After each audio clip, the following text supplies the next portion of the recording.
Bisa proses peradilan dan semua tahu. Harusnya para terlapor ini menunggu, tidak lagi koar-koar dan menurut undang-undang nggak jadi masalah, terus kenapa harus kita permasalahkan gitu loh. Dan jangan lupa ya, laporan ini dilakukan sebelum Pak Jokowi melakukan laporan. Ya. Ke Bang Silve dulu, tadi ke Polda Metro Jaya. Apa saja Bang tadi yang dibicarakan? Ya, tadi saya menghadiri karena diminta hadir ya. Di sana saya diperiksa, kurang lebih ada 46 pertanyaan mungkin ya. Terus ya intinya diperiksa, ditanyakan mengenai kejadian, mengenai ada indikasi pidana pencemaran nama baik, fitnah atau penghasutan. Intinya ditanya tanggal sekian ketemu sama umpamanya Mas Roy, ya kan, benar di mana gitu kan. Terus apa yang dibicarakan, terus ditunjukin juga ada videonya. Ya saya menjawab apa yang terjadi, apa yang saya dengar dan apa yang saya lihat. Nggak lebih nggak kurang, intinya itu. Oke, ini pertama kali diperiksa ketika tahap penyidikan? Ya, kalau penyidikan pertama di Polda Metro baru sekali, tapi penyelidikan di Polres Jakarta Selatan itu sekali. Oke. Jadi udah 2 kali ini. Apa saja tadi yang dibawa ke Polda Metro Jaya? Ada bukti-bukti lain mungkin atau berkas-berkas? Jadi sebenarnya pelapornya ini Bang Lecu ya, sama Bang Ade Bayasit. Saya ini saksi pelapor. Oke. Jadi tadi saya nggak membawa bukti apapun, hanya ditanya sama kejadian tanggal sekian. Ini benar nggak? Abang ada di situ nggak? Abang dengar nggak? Nonton nggak? Melihat tidak? Ya saya jawab sesuai yang ditanyakan penyidik gitu. Konfirmasi saja. Konfirmasi tadi, oleh penyidik. Ya. Oke, Mas Roy. Ya. Sudah naik tahap penyidikan, kemudian sudah beberapa orang juga diperiksa termasuk tadi saksi pelapor. Ya. Tanggapan Anda? Ya bagus lah, kan memang harusnya memang begitu kalau polisi. Cuman kan bagusnya itu kan dalam tanda kutip. Ya gini, karena naik ke penyidikan kita tahu kemarin belum ada ijazah asli yang disita. Baru setelah naik sidik, baru kemarin kabarnya, saya hanya bilang kabarnya loh ya. Kabarnya di Solo, di Polresta Solo itu Jokowi datang membawa ijazahnya. Ada perbedaan di sini, pemirsa di iNews kan sih bisa lihat ya. Dulu ketika datang di Polda Metro Jaya ataupun datang di Barreskrim itu kan sangat mencolok, sangat demonstratif di bawah. Bahkan sempat dilipat-lipat gitu ya. Wah, kalau dilipat-lipat jelas bukan yang asli pasti yang fotokopi gitu. Nggak mungkin yang asli bisa dilipat. Tapi waktu itu perlihat kemarin nggak ada. Bahkan kemarin yang kita lihat itu ada satu yang menurut saya contoh tidak bagus untuk masyarakat. Apa itu? Ya, yang dicontohkan oleh Jokowi. Dia harusnya datang di Polda Metro Jaya. Ya. Di Jakarta? Iya di Jakarta. Tapi kemudian padahal yang harusnya tidak datang itu kalau dia sakit, tidak bisa bergerak, misalnya di rumah sakit, di infus gitu. Nyatanya dia beberapa hari sebelumnya kan bisa teriak-teriak di suatu kongres. Ya kan gitu. Artinya sehat kan. Tapi diminta untuk Polres itu datang ke Polda itu datang ke Polres Solo. Diperiksanya di ruangan yang coba kita lihat mewah banget, di lounge, ya. Nanti saya khawatir ini bisa chaos betul. Nanti orang-orang akan kami minta diperiksa di lounge, kayak Jokowi katanya dia rakyat biasa. Itu loh. Jadi contoh-contohnya nggak bagus. Kemarin sudah ada sahabat saya, Dokter Resmond bilang, baik kalau gitu saya besok mau minta diperiksa di Baliki sana, di Polres Baliki. Jokowi aja boleh, kenapa yang lain nggak boleh? Jadi ada contoh-contoh kurang bagus yang dipertontonkan, termasuk juga soal katanya ijazahnya disita. Saya bilang katanya. Harusnya. Jadi Anda ragu? Harusnya gini, bukan ragu. Harusnya Polda itu juga menunjukkan, ini loh ada berita acara penyitaan.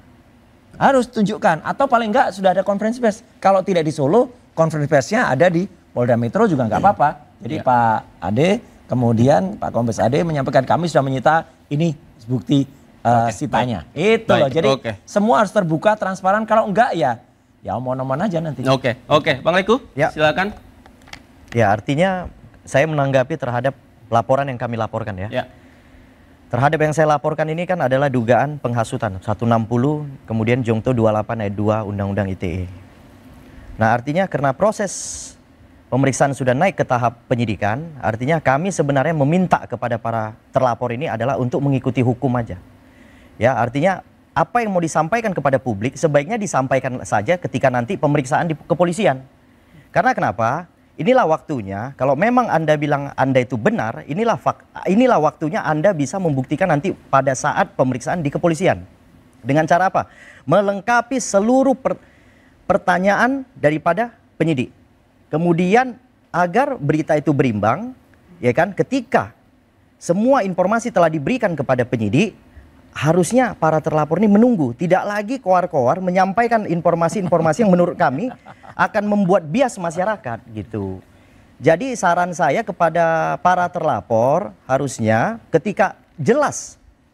ketika polisi menaikkan suatu proses dari tahap penyelidikan ke penyidikan, dianggap sudah ada peristiwanya. Ya, polisi nyampaikan sudah ada peristiwanya. Nah, tapi kalau kita bilang belum ada peristiwanya, ya kita bingung. Oke. Kan begitu. Tapi terkait tadi yang dikatakan Mas Roy, perbedaan perlakuan antara Pak Jokowi misalnya diperiksa di Solo dan lain sebagainya, padahal indikasi untuk diperiksa di Solo gitu tidak memenuhi syarat begitu? Iya. Nah, kalau itu saya rasa ya artinya ginilah. Banyak hal-hal yang artinya bisa diakomodir oleh polisi untuk memudahkan suatu proses. Ya, untuk memudahkan. Tujuannya itu kan untuk memudahkan. Kalau polisi bilang, Pak, kami harus periksa Bapak di rumah, ya kita ikuti saja. Kan gak ada masalah itu. Itu bukan request atau permintaan menurut saya. Tapi kewenangan kepolisian ketika naik dari tahap penyelidikan ke penyidikan, itu polisi sudah punya full power untuk melakukan semuanya. Artinya dalam hal pemeriksaan, kemudian mengusulkan pemeriksaan, itu sudah kewenangan polisi. Jadi jangan kita batasi gitu loh. Ya kan? Tidak Pak Jokowi saja, banyak orang-orang yang juga diperiksa di luar Polda kok. Nggak ada masalah itu.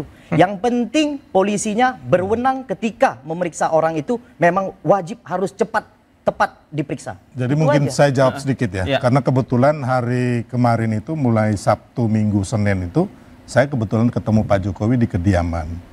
Jadi memang Pak Jokowi itu dalam proses penyembuhan dan diobservasi oleh dokter. Ya, jadi saya pikir ini hal yang teknis yang tidak perlu kita perdebatkan gitu loh. Siapapun bisa diperiksa dimanapun. Betul. Sesuai teknis penyelidikan atau penyidikan dari pihak kepolisian. Mas bertemu langsung dengan Iya, Pak saya Jokowi? bertemu langsung bahkan 2 hari ya berturut-turut ya. Hari Sabtu sama hari Minggu. Dan memang lagi diobservasi gitu loh. Jadi dan menurut undang-undang nggak jadi masalah, terus kenapa harus kita permasalahkan gitu loh. Yang harus kita permasalahkan itu menurut saya ya kan, bahwa teman-teman ini menyatakan ijazah orang palsu, tapi nggak pegang bukti ijazah palsunya mana atau ijazah aslinya mana. Dan yang diteliti ijazah itu hanya kopian atau foto dari sosial media. Yang menurut saya sampai dunia kiamat pun tidak akan menjadi barang bukti. Ya, karena apa? Harusnya seperti yang dilakukan laboratorium forensik Mabes Polri, yang diteliti itu adalah ijazah asli Pak Jokowi yang diteliti yang hasilnya identik dengan Ya, saya ngomong dulu. Anda nih sering menyela. Loh, ini tadi juga nyela kok. Ya kan? Jadi intinya bahwa namanya yang asli itu sesuai dengan kan sudah ada ijazah acaranya. Sudah ada penyitaan di situ. Masa yang Makanya disita kemarin fotokopi? ini disita lagi oleh Polda Metro Jaya. Jadi kita biarkan teknis-teknis penyelidikan atau penyidikan ini berjalan. Kecuali mereka melakukan kesalahan, silakan digugat. Bukan keluar-keluar di medsos yang akhirnya hanya memberikan edukasi yang buruk buat bangsa nanti kita kuliti gitu seperti apa sebenarnya teknis-teknisnya. Saya ke Ibu Kurnia. Bu Kurnia, silakan. Bismillahirrahmanirrahim. Assalamualaikum warahmatullahi wabarakatuh. Waalaikumsalam. Sebelum saya mulai, saya mau kenalan dulu nih. Siap. Rupanya inilah bapak yang bernama Lecumanan itu. Iya, ya. terima kasih, Bu. I think that you kind of very handsome man ya. Tapi sayangnya bertemunya di tempat yang nggak tepat ini ya. Laporan polisi nomor 1387 /4 Romawi 2025 SPKT Polres Metro Jakarta Selatan. Polda Metro Jaya tanggal 26 April 2025. Sayang sekali. Ya, saya kira what a pity. Kenapa Anda mau menjadi orang yang melaporkan kami, sedangkan Anda adalah, saya kira pasti basicnya kan sebagai seorang pengacara kan ya? Iya, betul. Dari Pradi Bersatu. Ya, di awal-awal itu dikatakan Pradi Bersatu yang mengadukan, ternyata nggak ada Pradi Bersatu. Yang ada Lecumanan, kemudian Ade Kurniawan begitu, kemudian Karim Rahayaan ya, dan beberapa orang lainnya. Tidak mewakili organisasi atau ya, perorangan? jadi tadinya itu disebut-sebut Pradi Bersatu gitu. Ini saya yakin Pradi yang ada selain dari Pradi Bersatu keberatan ini. Dan kalau Anda adalah kawan sejawat kami, Anda tidak akan lakukan ini, ya. Maaf, saya harus menyampaikan begini ya. Dalam kita menegakkan hukum, Anda harus paham siapa orang yang bisa Anda laporkan, siapa yang tidak. Ya, Anda harusnya dalami dahulu perkara ini. Anda harus tahu TPUA itu sudah berjuang 3,5 tahun.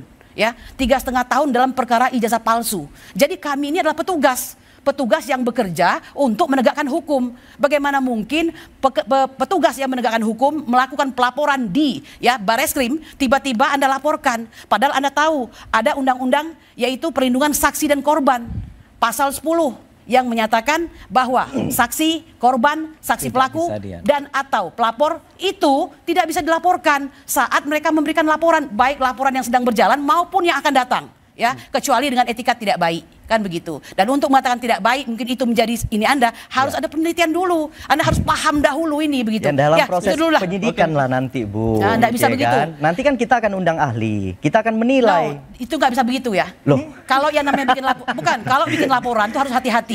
Bu, pasal 184 KUHP. Bu, pasal 184 menyangkut KUHP. keterbatasan tentang Gak bisa, kebebasan Ibu, orang. bisa. Proses pengadilan dan semua Anda dengar masyarakat tahu. Pasal 184 KUHP. Katanya Anda S2. Saksi, keterangan ahli akan kita gunakan keterangan ahli untuk menilai. Pidana itu harus legal standing.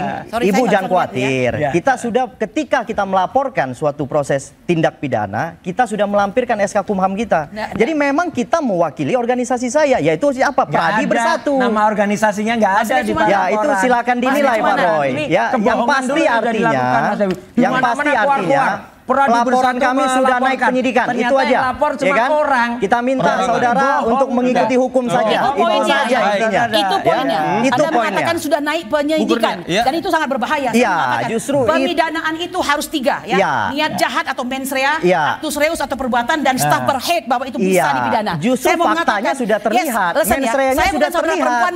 Saya bukan saudara perempuanmu, saya bukan ibumu, saya bukan saudaramu. Mungkin itu yang menyebabkan Anda semena-mena untuk melaporkan orang. Dan jangan lupa ya, laporan ini dilakukan sebelum Pak Jokowi melakukan laporan. Anda nabok nyilih tangan. Kok mau-maunya bawa organisasi Anda di situ? Saya tanyakan, kenapa Anda mau? Bu, udah kita jangan bahas organisasi. Faktanya adalah Anda jawab dulu. Karena saya berkeinginan memenjarakan Pak Roy. Intinya itu aja. Saya berkeinginan memenjarakan Pak Roy. Itu aja intinya, Bu. Saya berkeinginan memenjarakan Pak Roy. Jelas kan pikiran saya kan? Jelas ya? Ibu gugat. Ibu merasa legal standing saya tidak ada. Mungkin pra peradilan. Boleh menggugat pra peradilan kan? Karena sudah tak penyidikan kan? Jangan seperti itu Anda ya.